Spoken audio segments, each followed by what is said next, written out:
ತಾಯಿ ಮಗನನ್ನು ಶಾಲೆಗೆ ದಾಖಲಿಸಬೇಕಾಗಿತ್ತು. ಆದರೆ ಮಗನಿಗೆ ಸ್ವಲ್ಪ ವಿಕಲಾಂಗತೆ ಇತ್ತು. ಏನಾದರಾಗಲಿ ಮಗುವಿಗೆ ಶಿಕ್ಷಣ ಕೊಡಿಸುವುದು ತಾಯಿ ತಂದೆಯ ಕರ್ತವ್ಯವೆಂದು ಹಾಗೂ ಮಗುವಿನ ಉಜ್ವಲ ಭವಿಷ್ಯಕ್ಕೆ ಶಿಕ್ಷಣ ಅವಶ್ಯವೆಂದು ಬಗೆದು ಶಾಲೆಗೆ ಮಗುವನ್ನು ಕರೆದುಕೊಂಡು ಹೋದಳು. ಆದರೆ ಶಾಲೆಯಲ್ಲಿ ಮಗುವಿನ ಕಲಿಕೆಯ ಮಟ್ಟವನ್ನು ಪರೀಕ್ಷಿಸಿಯೇ ದಾಖಲಾತಿಗೆ ಅವಕಾಶವಿತ್ತು. ಹಾಗಾಗಿ ಮಗುವನ್ನು ಒಮ್ಮೆಲೆ ದಾಖಲಾತಿ ಮಾಡಲಿಲ್ಲ. ಮಗುವಿನ ಕಲಿಕೆಯ ಗುಣಮಟ್ಟವನ್ನು ಪರೀಕ್ಷಿಸುವ ಸಲುವಾಗಿ ಶಿಕ್ಷಕರ ಕಡೆಗೆ ಕರೆದೊಯ್ಯಲಾಯಿತು. ಶಿಕ್ಷಕರು ಮಗುವಿನ ಸಾಮರ್ಥ್ಯವನ್ನು ಪರೀಕ್ಷಿಸತೊಡಗಿದರು. ಮಗುವು ಉತ್ತರ ಕೊಡಲು ಅಸಮರ್ಥನಾದನು. ಆಗ ಶಿಕ್ಷಕರು ತಾಯಿಗೆ, ನಿಮ್ಮ ಮಗು ಕೇಳಿದ ಪ್ರಶ್ನೆಗೆ ಸರಿಯಾಗಿ ಉತ್ತರಿಸುವುದಿಲ್ಲ ಹಾಗೂ ಅವನಿಗೆ ಕಿವಿಯ ತೊಂದರೆ ಇದೆ. ನಾವು ಕೇಳಿದ ಪ್ರಶ್ನೆಗಳು ಅವನಿಗೆ ಅರ್ಥವಾಗುವುದಿಲ್ಲ. ಮೇಲಾಗಿ ಅವನಿಗೆ ಶಿಕ್ಷಣ ದೊರೆಯುವುದು ಸಾಧ್ಯವಿಲ್ಲ. ಈ ಮಗುವನ್ನು ಮರಳಿ ಕರೆದುಕೊಂಡು ಮನೆಗೆ ಹೋಗಿ ಯಾವುದಾದರೊಂದು ಉದ್ಯೋಗದಲ್ಲಿ ತೊಡಗಿಸಿರಿ ಎಂದರು. ಈ ಮಾತುಗಳನ್ನು ಕೇಳಿಸಿಕೊಂಡ ತಾಯಿಗೆ ಸಹನವಾಗಲಿಲ್ಲ.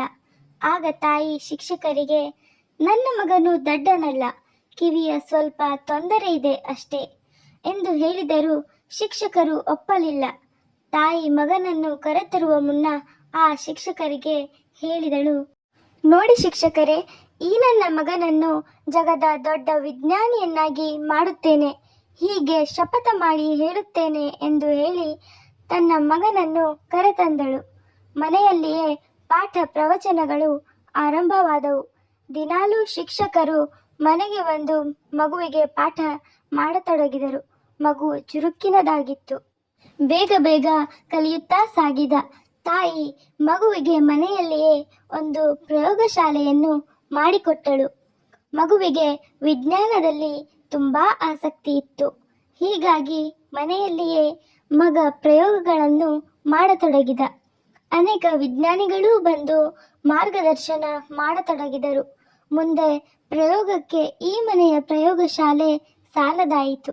ಆಗ ತಾನೇ ದೊಡ್ಡ ಪ್ರಯೋಗಶಾಲೆಯನ್ನು ತೆರೆದ. ಇದರಿಂದ ಹೆಚ್ಚಿನ ಶೋಧನೆಗೆ ಅವಕಾಶವಾಯಿತು. ದಿನೇ ದಿನೇ ಪ್ರಯೋಗಗಳನ್ನು ಮಾಡುತ್ತಾ ಹೊಸ ಹೊಸ ಆವಿಷ್ಕಾರಗಳಿಗೆ ಮುಂದಾದ. ಅವುಗಳಲ್ಲಿ ಯಶಸ್ವಿಯೂ ಆದ. ಮುಂದೆ ಸಾವಿರಾರು ಯಂತ್ರಗಳ ಶೋಧಕನಾದ. ಹಲವಾರು ಯಂತ್ರಗಳ ದೋಷಗಳನ್ನು ನಿವಾರಿಸಿದ. ನೊಬೆಲ್ ಪ್ರಶಸ್ತಿಯನ್ನೂ ಪಡೆದ. ಜಗತ್ತಿನಲ್ಲಿ ಬಹುದೊಡ್ಡ ವಿಜ್ಞಾನಿ ಎನಿಸಿದ. ಮನುಕುಲಕ್ಕೆ ದಿವ್ಯ ಕೊಡುಗೆಗಳನ್ನಿತ್ತ. ಅವನೇ ಹೆಸರಾಂತ ವಿಜ್ಞಾನಿ ಥಾಮಸ್ ಆಲ್ವಾ ಎಡಿಸನ್. ಹೀಗೆ ದೊಡ್ಡ ಹುಡುಗ ದೊಡ್ಡ ವಿಜ್ಞಾನಿ ಆದ.